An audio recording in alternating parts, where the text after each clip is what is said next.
Lepo pozdravljeni v oddaji In Vivo Veritas. Danes se ponovno obračamo k naravoslovju. In sicer pogledali bomo, v kakšnem stanju so in zakaj so pravzaprav preučevali ogrožene rastlinske vrste na Univerzi na Primorskem, natančneje na Fakulteti za matematiko, naravoslovje in informacijske tehnologije, skrajšano FAMNIT, od koder prihaja tudi naša današnja sogovornica, doktorica Živa Fišer, ki je pravkar v zaključnih fazah projekta KOST, kjer so se prav o ogroženih vrstah pogovarjali z skoraj 30 ali še več ljudmi iz različnih držav sveta. Pardon, 30 je bilo samo različnih držav, kaj ne? Lepo pozdravljeni. Ja, lepo pozdravljeni. Hvala za vabilo. Zdaj pa je projekt že pravzaprav v zaključnih fazah. Sredi februarja ste imeli zaključno konferenco, čemu je bila ta namenjena? Ja, tako, ta projekt zdaj traja že več kot 4 leta. Vsi ti projekti, KOST projekti trajajo 4 leta. Mi smo zaradi COVID situacije dobili odobreno podaljšanje, ker so se aktivnosti takrat ustavile. Tako da zdaj smo res v zaključnih fazah. Pri vsakem takem projektu se ponavadi aktivnosti zaključijo z nekim takim povzetkom projekta. To je taka finalna konferenca, na kateri različni raziskovalci iz različnih držav predstavijo potem, kaj so na tem projektu delali, kako so sodelovali, in pa tudi vabljeni so tudi zunanji gostje. Vedno je pa tema ista, se pravi ogrožene rastlinske vrste. Eden od končnih produktov projekta so tokrat ne samo znanstvene knjige, ampak tudi slikanice, ki jih imava na mizi pred seboj.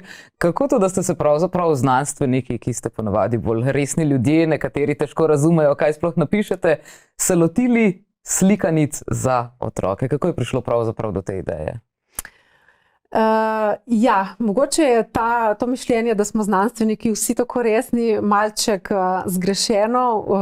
Smo tudi mame, smo tudi sestre, so tudi bratje, imamo stike z mlajšimi in vemo, da pravzaprav, če želimo varovati ogrožene vrste ali pa vrste na splošno, moramo te vrste dobro poznati.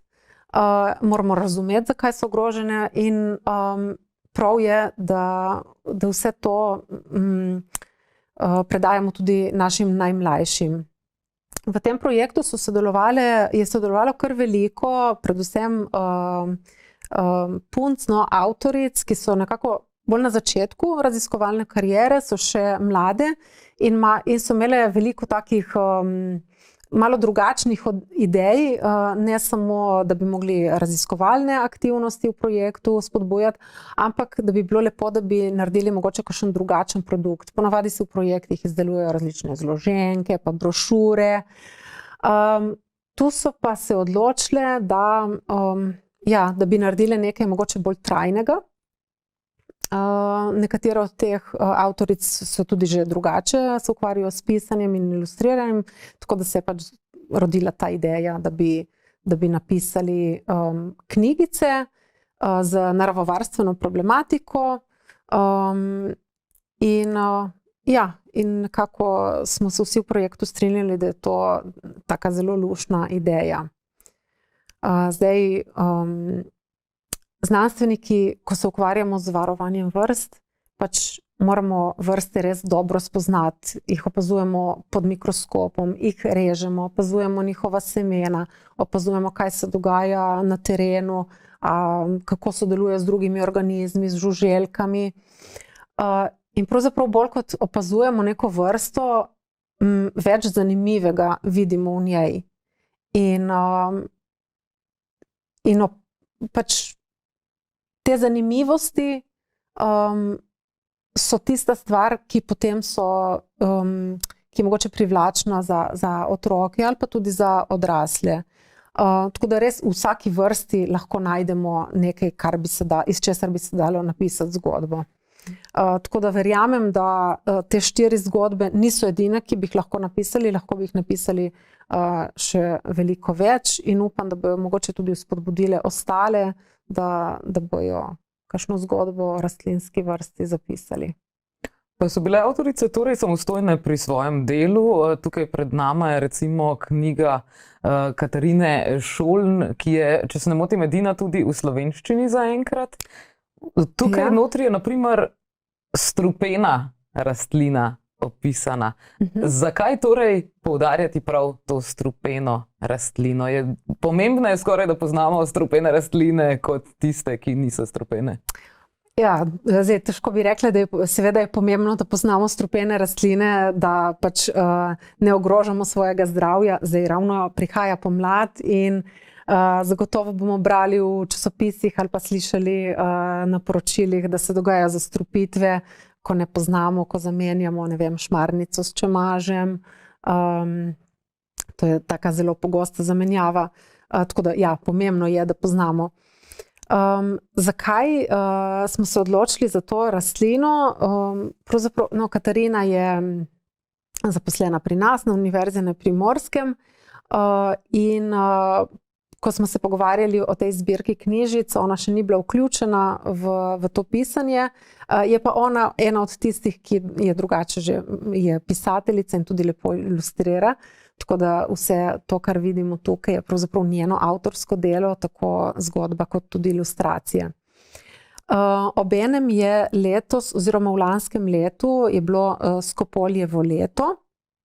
Skopol je bil zdravnik, ki je deloval pri nas in je pravzaprav odkril tudi veliko rastlinskih vrst.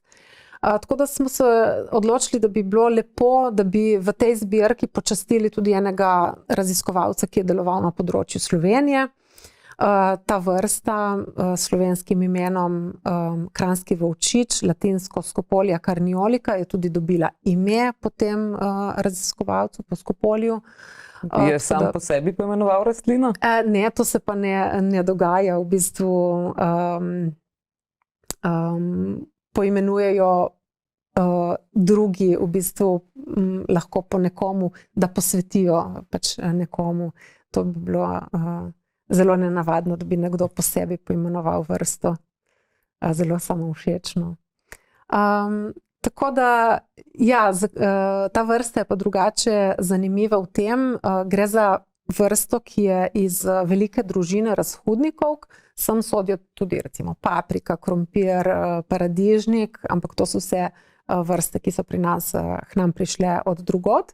Ta je pri nas avtohtona. Si pa deli s to družino značilnost, da vsebuje veliko toksičnih snovi, predvsem različne alkaloide. Med drugim tudi skopolamin, ki je dobil spet ime, ne, po tej vrsti pravzaprav. In kaj se dogaja v naravi, lahko opazimo, da se žuželke, če pijejo nektar iz te vrste, se nekako zastrupijo, omamijo in potem nekaj časa so omamljene. In o tem govori pač ta knjižica. Tako da spodbuja pravzaprav mlade raziskovalce, otroke, naj opazujejo naravo, naj opazujejo, kaj se dogaja in naj poskušajo raziskati in razumeti dogajanje. Ja, vsaka, se zdi, pisateljica je ubrala prav svoj način, kako predstaviti neko vrsto. Med drugim, naprimer, ko beremo, kako se pravilno prevede to zgodbo o Minervini rastlini, vidimo, da celo se pravzaprav tako znanost prepleta z mitologijo. Ampak to verjetno lahko naredimo v slikanici za otroke, teže pri znanstvenem raziskovanju, kaj ne? Ja, sigurno. Tukaj imamo veliko prostih rok. Se pravi, da včasih mogoče se v take zgodbe prikrade tudi kakšna znanstvena nepravilnost oziroma stvar povemo na malček drugačen način, kot bi v nekih zaresnih člankih. Tako da tukaj si lahko privoščimo malo mitologije, pa malo bolj Ali Minervino rastlino najdemo tudi pri nas? Ne, ta rastlina je v bistvu endemična na Češkem, tako da pri nas je ne najdemo. Oni so zelo veliko svojih raziskovalnih aktivnosti posvetili tej vrsti, en cel live projekt recimo so izvajali na tej vrsti, tako da rastlino res zelo do potankosti poznajo. Pri nas te vrste ni, imamo pa druge sorodne vrste. Tudi pri nas recimo na Kraškem robu iz iste družine najdemo Tomazinjevo popkoreso, ki smo jo tudi znotraj tega projekta posvetili kar nekaj prostora, tudi recimo krasi naslovno stran naše spletne strani. Ta vrsta je za nas, ki živimo tukaj na obali in delujemo tukaj, zelo pomembna, ker je najdemo jo na samo 5 mestih v Sloveniji, Italiji in na Hrvaškem, na Sloveniji samo na 3 mestih, uspeva na teh kraških stenah, se pravi na Kraškem robu, tam, kjer so plezališča prisotna, tako da to vrsto pri nas ogrožajo recimo dejavnosti v naravi, ne? Tudi med drugim tudi plezanje, nepozorno plezanje, ko se pač po pomoti vrsto, ne, se jo dotaknemo, jo izpulimo, ne, in to lahko, zdaj glede na to, da se pojavlja na tako malo lokacijah, ne, je lahko ena taka aktivnost, ki mogoče izgleda nedolžna, ne, tudi močno ogrozi. Tako da tam, kjer je prisotna, pravzaprav zdaj se izvajajo določeni monitoringi, tudi ponekod je plezanje, nekatere smeri so recimo zaradi tega zaprte. Ja. Kako pa to, da recimo endemična vrsta na Kraškem robu in še 5 drugih, torej na zelo majhnem področju jo pravzaprav najdemo. Dejansko, če bi na primer 100 metrov stran že ne bi mogla rasti, se tako spremeni že sam vpliv vremena, kaj se pravzaprav tako spremeni?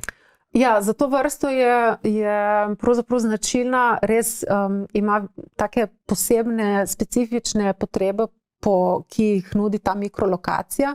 Recimo, da so stene rahlo previsne, da po njih mezi voda, da je stalno na vlažnem. In ja, če gremo 100 metrov stran v okolico, takih previsnih sten več ni, ne, najdemo gozd, najdemo kamenje in tam zanjo več ni ustrezno življenje. Imamo blizu podobne vrste, tudi zelo sorodne vrste, recimo mahovno popkoreso, ki raste blizu in se tudi križa. In to je tudi ena od groženj, recimo tej naši Tomazinjevi popkoresi. Na nekaterih lokacijah smo odkrili, da se vrsti križata med seboj, s tem se onesnažuje genski material naše endemične vrste in to lahko vodi pravzaprav na tem mestu tudi v izgubo te vrste. Pa je pri nas veliko ogroženih rastlin? Ja, podobno kot drugod, tudi po Evropi, tudi pri nas imamo kar nekaj ogroženih rastlin. Ogrožene rastline so zavarovane z odloki in uvrščene so tudi na rdeče sezname, tako da naj bi se pač njihovo stanje spremljalo. V rdečih seznamih je za vsako vrsto, ki je uvrščena v tak seznam, tudi opredeljeno, kako je ogrožena, ker imamo različne kategorije ogroženosti, tudi kaj jo ogroža, lahko piše v teh seznamih. Je pa res, da so pri nas recimo je rdeči seznam dokaj star, ni bil posodobljen že zelo dolgo, tako da mogoče ne nudi več najbolj relevantnih informacij o ogroženosti. Ravno s tem recimo smo se tudi v našem projektu, ena izmed delovnih skupin se ukvarjala z rdečimi seznami. Rdeče sezname imajo praktično vse države na svetu, tudi večina evropskih držav tudi. Tako da nas je zanimalo, kaj se z rdečimi seznami dogaja, ali se recimo stalno posodabljajo. Vemo iz slovenskega primera recimo, da pri nas žal ne. Kako je drugod po Evropi, razkrili so podatki recimo, da na severu Evrope seveda imajo vse države rdeče sezname, ki so tudi dobro, ki se posodabljajo, ponekod tudi na nekaj let. Medtem ko nekje drugje v Evropi, recimo na južni deli, Balkanski polotok, se rdeči seznami, nekatere države jih tudi še nimajo ali pa so v nastajanju. Problem je ravno v tem, da so ti deli Evrope zelo bogati z vrstami, tudi z rastlinskimi vrstami. po drugi strani pa jim to naravovarstvene aktivnosti manjkajo, ne, kar je nekako v povezavi seveda z finančnim statusom teh držav. Smo pa v okviru našega projekta organizirali eno delavnico, ki je izobrazila prebivalstvo, bila je v Črni Gori, organizirala, imeli smo nekako učitelje iz Anglije, iz Velike Britanije in ti dve raziskovalki sta pravzaprav tem zainteresiranim pokazali, kakšen je način, kako se v bistvu te vrste uvrsti v rdeči seznam. To je precej kompleksen postopek. Se pravi, najprej se morajo raziskovalci tega naučiti, ne, da potem lahko posamezne vrste začnejo obravnavati po teh kategorijah. Tako da to smo organizirali in bila je zelo uspešna ta poletna šola z veliko udeleženci iz različnih držav. Posebno smo želeli spodbuditi udeležbo držav tega Balkanskega polotoka. In nekatere države, ki rdečih seznamov niso imele, so v bistvu ravno v tem času aktivno pristopile k izdelavi njihovih rdečih seznamov. Mislim, da je to Makedonija. Ukvarjali ste se nekaj tudi z semenskimi bankami. Je to kako povezano z rdečimi seznami, da mogoče tiste rastline, ki pristanejo na rdečem seznamu, da bi skoraj nujno morale biti v semenski banki, ali to pride čisto slučajno? Ja, vsekakor obstajajo smernice, ki govorijo o tem, koliko rastlin naj bi bilo, naj bi skušali ohranjati v semenskih bankah. In seveda gre predvsem za tiste vrste, ki so ogrožene, ki jim grozi izumrtje. Pa ne samo te, recimo danes se veliko govori tudi o vrstah, ki so bližnji sorodniki kulturnih rastlin. Se pravi, recimo različne trave, ki so sorodniki žitaric. Se pravi, da bi morali ohranjati tudi te vrste. Zaradi tega, ker v bodočnosti, če se bo s kulturnimi rastlinami zaradi recimo klimatskih sprememb začelo kaj dogajati, se pravi, za kulturne rastline vemo, da je njihova genetska diverziteta nekako zmanjšana, zaradi tega, ker se spodbuja pač neke monokulture in pač, da so genetsko čim bolj enake te vrste. Če bo treba v prihodnosti okrepiti nekako njihov genetski material, bomo to lahko naredili samo z vrstami, ki prihajajo iz narave. In zato je dobro, da imamo take vrste tudi shranjene v semenskih bankah. Kje pa jih imamo pri nas, semenske banke v Sloveniji? V Sloveniji imamo nekaj semenskih bank, recimo Kmetijski inštitut ima svojo semensko banko. Drugače pa ravno v tem času potekajo nekateri projekti, nekateri live projekti, ki se ukvarjajo z nabiranjem semen za potem, da bi jih shranili v semenskih bankah. Mislim, eden od teh projektov je recimo Life for Seeds. In tudi naša univerza, ravno na našem oddelku smo dobili odobren en Interreg projekt s Hrvaško, ki se bo začel 1. aprila, in tudi v tem projektu imamo predvideno nabiranje semen Natura 2000 rastlin, ki bi jih potem shranili v neki predvidoma novo vzpostavljeni semenski banki. To verjetno mora biti prav posebni pogoji za hranjenje rastlin, ali se je mogoče že kdaj tudi zgodilo, da bi tako kot smo gledali v Jurskem parku, kakšno res staro rastlino, ki je bila mogoče izumrla, mogoče ponovno obudili in naselili v naravo? Ja, zagotovo obstajajo neke želje, da bi se rastline, ki so izumrle in za katere imamo na voljo semenski material, da bi se jih ponovno vzgojilo. Zdaj, ali bi bilo uspešno naselitev v naravo, to je veliko vprašanje. Če so izumrle, verjetno so izumrle iz nekega razloga in ni nujno, da bi bila njihova introdukcija v naravo uspešna. Obstajajo recimo pa tudi obstaja možnost ne samo iz semenskih bank, ampak tudi iz herbarijskega materiala. So skušali celo raziskovalci, ki so bili vključeni v naš projekt, so skušali iz herbarijskih polj pobrati semena iz umrlih rastlin in jih potem dati kaliti. Moram pa povedati, da je bila uspešnost tega izjemno majhna. Mislim, da je samo 1% semen kalil, to pomeni od 100 semen, da je eno skalilo, kar predstavlja veliko težavo pri, da bi vzpostavili neke nove populacije. Kaj pa je tisto, kar rastline najbolj ogroža?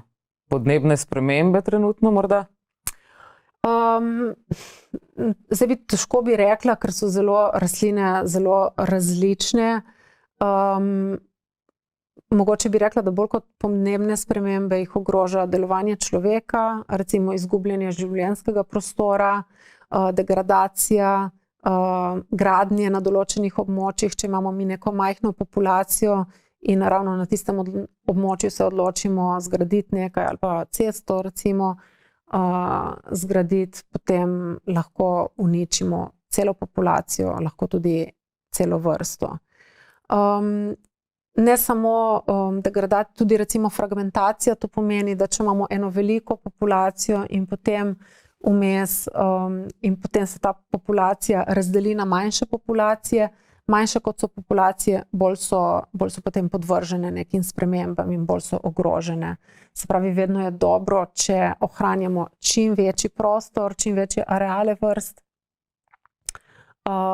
ne pa nekih drobcev, tam se vedno lahko kaj v naravi zgodi. Lahko se pojavi na določenem mestu ena bolezen, ki potem zdesetka to populacijo. Lahko pride čisto po naključju nek organizem, nek herbivor, ki bo pojedel te osebke, ne. Tako da težko je posplošiti, je pa veliko groženj, ki pretijo našim vrstam. Pa je mogoče vseeno pričakovati, da bo mediteransko rastlinje v prihodnjih letih napredovalo proti severu, tako kot so na primer galebi že 10 let redni stanovalci Ljubljane? Ja, ti trendi se sigurno opažajo, da se nekatere sredozemske vrste, ki jih prej pri nas ni bilo, ker nimamo prave sredozemske klime, se pravi, da te vrste že vstopajo k nam in potem verjetno vse je možno, da bojo šle tudi bolj proti severu. Ravno to je recimo ena od težav so tudi tujerodne invazivne rastline. To so tiste, ki prihajajo od nekod drugod in se potem začnejo v novih območjih širiti. Zdaj izvajamo eno raziskavo na rumeni zajčji deteljici. Zajčje deteljice, mogoče jih nekateri od gledalcev poznajo tudi kot okrasne rastline ali pa v otroštvu smo večkrat njihove liste žvečili, ker so taki kisli. Kislice smo jim rekli tudi mi doma. Ena od teh vrst, ki sicer izvira iz Južne Afrike, je postala zelo invazivna v Sredozemlju, v Španiji, v Južni Italiji, na Portugalskem, takrat, ko zacveti, vidimo cela rumena polja te rastline. Slovenija ne bi bila preveč na severu, da bi se ta vrsta pojavljala, se pravi preveč hladno, pa vseeno je bila pred nekaj leti najdena v Izoli, sicer zelo majhna populacija, nekaj kvadratnih metrov, ampak to nam že nakazuje pravzaprav, da je vrsta tukaj sposobna preživeti in nič ne moramo biti gotovi, kaj se bo z njo v prihodnosti dogajalo. Če preživi, je zelo možno, da se bo enkrat začela tudi širiti. Zakaj pa so lahko tujerodne invazivne vrste problematične? So vse problematične? Zdaj, po definiciji invazivna vrsta ne bi bila problematična, če ni problematična, potem ne bi rekli invazivna, ampak ne bi govorili samo o tujerodni vrsti. Se pravi, tujerodne vrste so vse tiste, ki pridejo v neko novo okolje. Invazivne tujerodne so pa tiste, ki potem v tem okolju začnejo povzročati neke spremembe. Lahko vplivajo na druge vrste, da recimo izpodrivajo njihov življenjski prostor, lahko vplivajo na ekosisteme, recimo nekatere vrste rastejo ob vodotokih in potem spremenijo ali pa vplivajo recimo na erozijo, se pravi, da odnašajo vodotoki tla. Nekatere vrste pa so težavne tudi z vidika človeka, recimo povzročajo, lahko, če govorimo o živalih, povzročajo lahko bolezni pri rastlinah, recimo povzročajo kakšne alergijske reakcije, mogoče najbolj znana tujerodna invazivna vrsta pri nas, ambrozija, ki proizvaja alergen pelod in je potem za alergike, tiste, ki so alergični na cvetni prah, predstavlja spet dodatno težavo. Težava je tudi v tem, da cveti pozno poleti in jeseni, se pravi, se to obdobje alergij ne konča nekje z koncem pomladi s travami ali pa poleti, ampak se lahko zavleče še kasneje. Tako da pa ni to edina vrsta, ki povzroča težave, recimo orjaški dežen, ki ga najdemo pri nas, sicer v Sloveniji ni tako pogost, včasih se pojavlja v okolici Ljubljane, na Ljubljanskem gradu, povzroča opekline, če se ga dotaknemo, in če smo izpostavljeni soncu, potem lahko dobimo mehurje. Pri nas recimo ta vrsta, kot sem rekla, še ni tako razširjena in tudi takoj, ko se jo opazi, jo potem službe, ki so za to zadolžene, odstranijo, tako prav v posebnih oblekah, zaščitnih, se jo odstrani. So mi pa rekli, da je v nekaterih drugih državah, recimo Češka, Nemčija, Rusija, tam je zelo razširjena in da lahko otroci zatavajo na taka polja. Te rastline so zelo velike, to so velike 2-3 metre visoke in potem otroci pač tega ne poznajo in se lahko po celem telesu v bistvu dobijo te mehurje. Tako da ja, lahko v nekaterih primerih povzročajo težave na različnih nivojih, tudi za človeka. In če na primer invazivne vrste ali pa karkoli drugega izrinejo neko rastlino iz ekosistema, je to slabo? Zakaj je to slabo? Zakaj se tako trudite torej ohraniti ogrožene vrste? Ja, slabo je z tega vidika, da menimo, da je vsaka vrsta, ki obstaja, ima pravico obstoja in je etično, da jo ohranjamo. Po drugi strani tudi si predstavljate, kakšen bi bil svet, če bi kar naenkrat izginilo veliko število avtohtonih vrst in bi se razširile tujerodne vrste, svet bi postal veliko bolj uniformen. Zdaj, vsaka vrsta ima v okolju neko vlogo, mogoče nekatere vrste izgledajo na prvi pogled, da je njihova vloga manjša, mogoče tudi ne poznamo. Zato še posebno pri rastlinah je včasih težko upravičiti, zakaj bi varovali nekatere vrste. Ljudje dostikrat rečejo, ja, pa ta vrsta je zelo majhna, ali pa a nam kaj koristi ta vrsta. Človek pogosto gleda na vrste z vidika uporabnosti in če nekaj ni za človeka uporabno, recimo če nima zdravilnih učinkovin ali pa če ni uporabno za hrano, potem rečejo, se potem pa zakaj bi jo ohranjali. Mi biologi vseeno gledamo na te stvari malo drugače, skušamo ohranjati pač vse vrste, ki enakovredno, ne glede na to, kakšne so.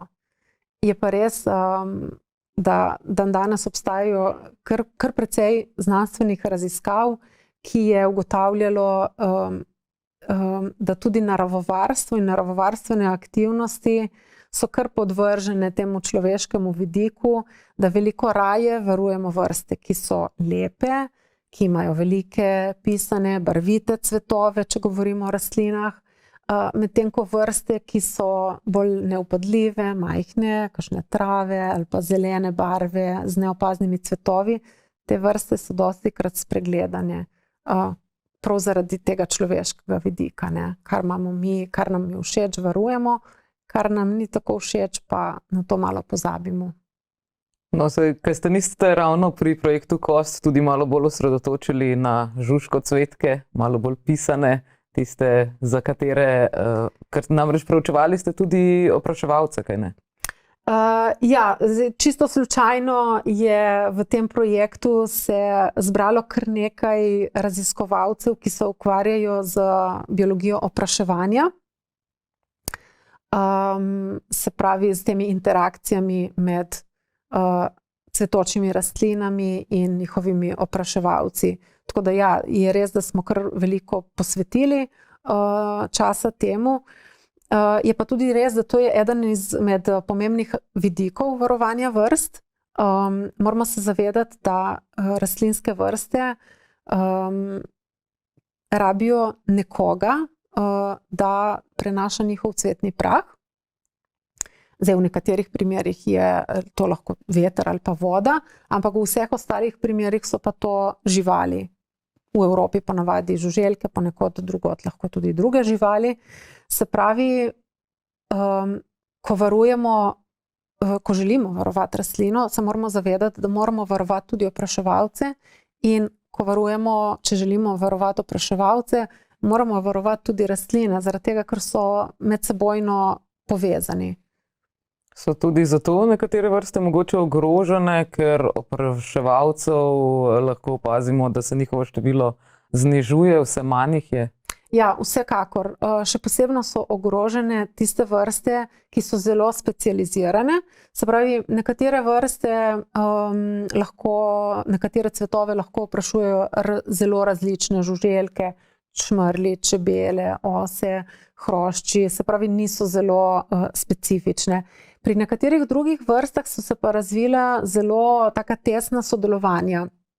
Se pravi, mogoče lahko eno vrsto opraši samo en opraševalec ali pa samo nekaj redkih opraševalcev.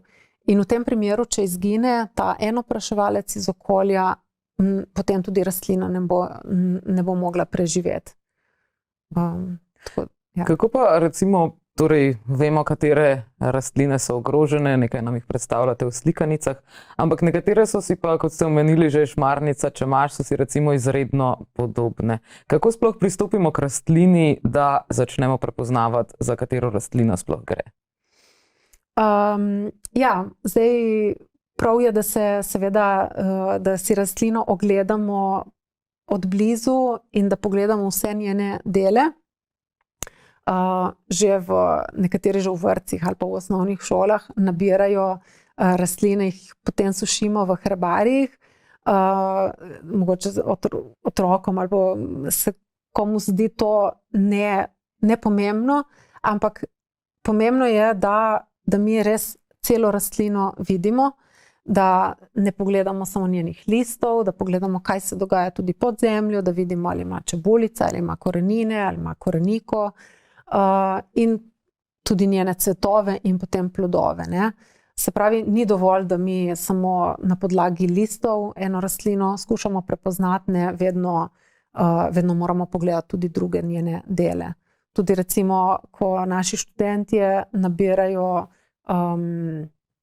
herbarij, se pravi, vsi študentje morajo oddati tak kar obsežen herbarij, in takrat smo zelo natančni pri tem, da ni dovolj, da se odreže en list in se ga da v herbarij, ampak treba je pokazati različne dele rastlin, cvetove, če ne cvetov, vsaj plodove, se pravi neke reproduktivne dele, ki jih za razmnoževanje uporabljajo rastline, in pa potem tudi vegetativne dele, se pravi steblo, liste, korenine. Zdaj seveda, če imamo neko veliko rastlino, ne bomo dali korenine noter, bomo dali eno vejico, ne, ampak če pa gre za manjše rastline, pa komot tudi recimo čebulice stisnemo in jih posušimo.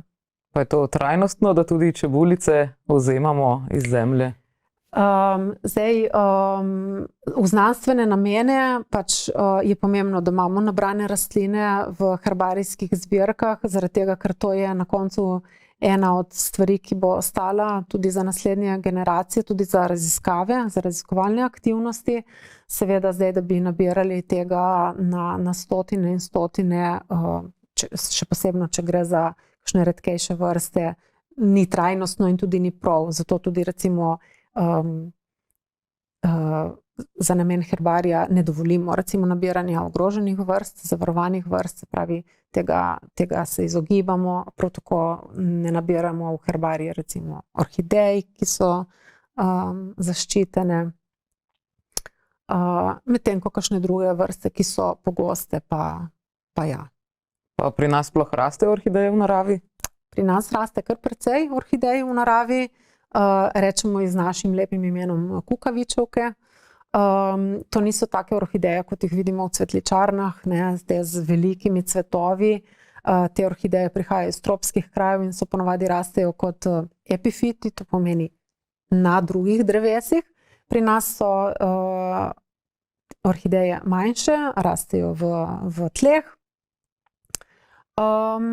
In so pa ogrožene predvsem zaradi tega, ker rabijo oziroma so zelo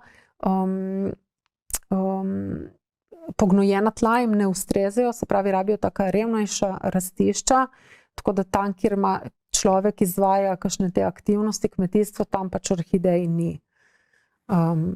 To je najpomembnejša stvar, ki danes pri nas ogroža orhideje. Kljub temu, da imamo večinoma gozdove. Ja, zdaj orhideje nekatere rastejo v gozdovih, se pravi, tistim gozdovi ustrezajo, še več jih pa raste na travnikih, ne, tam pa pač gozdovi bi take vrste pravzaprav ogrozili, ne. Ravno zaraščanje recimo je pri nas eden izmed problemov, ki tudi ogroža nekatere rastline. Najbolj bogati, najbolj pestri z rastlinskimi vrsti so pri nas recimo travniki. In travniki zaradi umika človeških aktivnosti, teh tradicionalnih aktivnosti, se v bistvu zmanjšujejo, ne, in jih zarašča v bistvu gozd. Tako da gozd tam, kjer je prisoten, je v redu, ni pa gozd vedno in povsod zaželen, ne, še posebno za obstoj zelnatih rastlin, ki so navajene na odprte habitate, tam pač bi si želeli mogoče gozda manj. Ampak zakaj pa je torej tak problem, glede na to, da človek se je od tam umaknil, torej pred človekom je tam verjetno tudi bil travnik oziroma gozd. Zakaj je torej problematično, da se, tako posplošeno rečeno, narava vrne na področje, ki ga je prej imel človek? Zakaj je torej to zaraščanje travnikov problematično, če je morda nekoč že bila takšna situacija tam? Ja, zdaj pri zaraščanju je tako, recimo Sredozemlje je že zelo dolgo, več tisočletij pod vplivom človeka in so se v tem času tudi rastlinske združbe in vrste na to prilagodile in se tu naselile. Z izginjanjem teh tradicionalnih aktivnosti ali pa s pojavom preveč intenzivnih aktivnosti te vrste izginjajo. Zdaj lahko se odločimo, ja, da nam je to nekako vseeno, da bomo dopustili, da se vrne povsod gozd in bomo na ta način izgubili številne vrste. Lahko pa skušamo ohranjati oboje, ne? Tako gozd kot tudi vsaj dele okolja, ki bi bili nekako podobni temu, kot je bilo, ne, tukaj v preteklosti. Je pa tukaj, ja, zelo težko, ker moramo sodelovati različne stroke med seboj, gozdarska stroka, naravovarstvena stroka, ki se včasih vsem ne strinjajo, treba je pa najti nek kompromis, ki bo vsem ustrezal. Kar smo navajeni iz preteklosti, da se rado zgodi. No, šalo na stran, mogoče za konec pregovoriva še o dveh rastlinskih vrstah, ki sta si prav tako zaslužili svojo slikanico. Če se ne motim, apeninska primula raste tudi prav v teh krajih. Ali smo tukaj preblizu morja? Apeninski jeglič, no, že ime pove, da uspeva na Apeninih. Pri nas v Sloveniji ga ne najdemo. Najdemo pa v Sloveniji kar nekaj drugih vrst jegličev. Nam mogoče najbolj poznan je kranjski jeglič, ta z izrazito rožnatimi cvetovi. Eden od jegličev je recimo tudi trobentica, to je ta najbolj razširjena. Pa recimo pomladanski jeglič, ki bo kmalu zacvetel. Kot zanimivost mogoče povem, da tudi znotraj našega projekta smo se ukvarjali tudi z pomladanskim jegličem. Prevzeli smo iniciativo naših estonskih kolegov, ki so začeli s projektom državljanske znanosti, to je tako imenovana Citizen Science, ki je danes v porastu. Citizen Science pomeni, da vključujemo splošno javnost, otroke ali pa tudi odrasle v raziskovanje nekih pojavov v naravi. In ti estonski znanstveniki so poslali v naravo otroke, da bi šteli v bistvu te cvetove pomladanskih jegličev, ki so dveh vrst. Eni imajo pestiče vidne na prvi pogled, drugi pa ne, ker so umaknjeni bolj v cvetove. Se pravi, že na prvi pogled lahko primerjamo ta dva cveta in jih je zanimalo, kako v posamezni populaciji, koliko je enih in koliko je drugih. Dobili so zelo zanimive rezultate in ko smo se v tem projektu našli različni raziskovalci iz različnih držav, smo razmišljali, da bi ta projekt lahko zastavili širše in da bi ga razširili na več držav. Tako je v lanski in predlanski sezoni k temu projektu pristopilo veliko drugih držav in dobili so ogromno podatkov o tej vrsti praktično iz cele Evrope, od njenega severa do juga. Brez takih sodelovanj zelo težko pridemo do take količine podatkov, ne? Zato smo bili res veseli, da smo lahko bili del tega v našem projektu.